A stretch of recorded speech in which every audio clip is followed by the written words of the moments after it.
We've got a verdict in that Karen Read trial. This was wild, and the excitement outside of the court was palatable. You could feel it. Joyous cheers from supporters of Karen Read after learning that she was found not guilty in the death of her boyfriend, a Boston police officer. Jurors deliberated for 22 hours. And this was her second trial in this case. The first one ended in a hung jury. Today, Read was only found guilty of drunk driving. Fox's Kaylee Schuyler joining us live now from outside the courthouse. And Kaylee, there was a large crowd out there.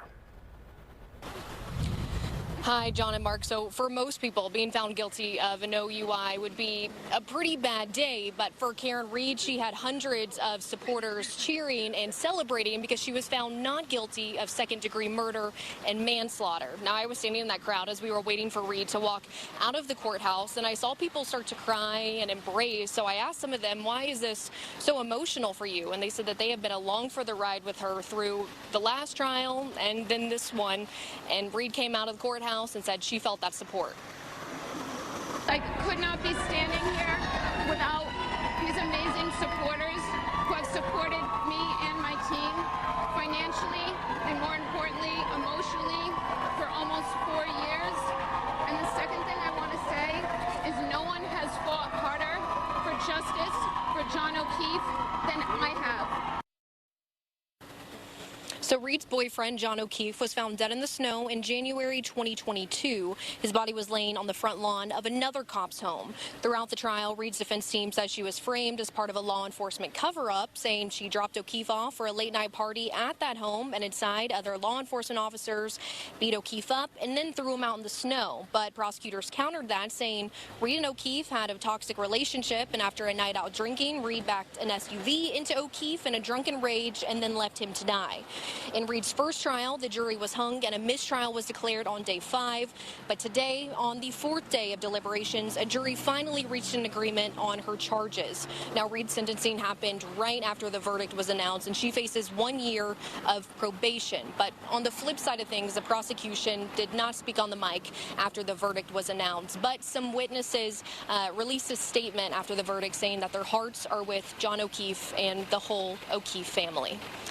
In Dedham, Massachusetts, Kaylee Schuyler, Fox 10 News. Kaylee, can you begin to dissect for us this love affair that particularly women seem to have with Karen Read? Why has she become such a sympathetic figure and this cause celeb?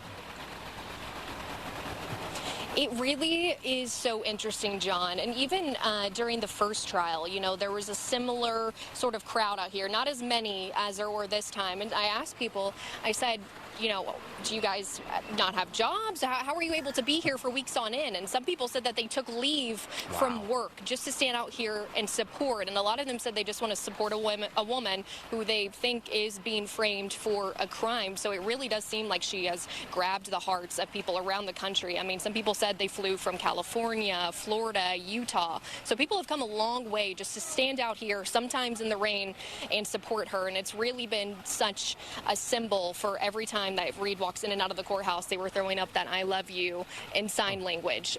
So it just seems like she captured people's hearts, and they wanted to support her. And Kaylee, also, I was hearing that there were so many people outside, supporters of Karen Read, that when the verdict was read inside the courtroom, that they could hear the cheering inside the courtroom, in fact.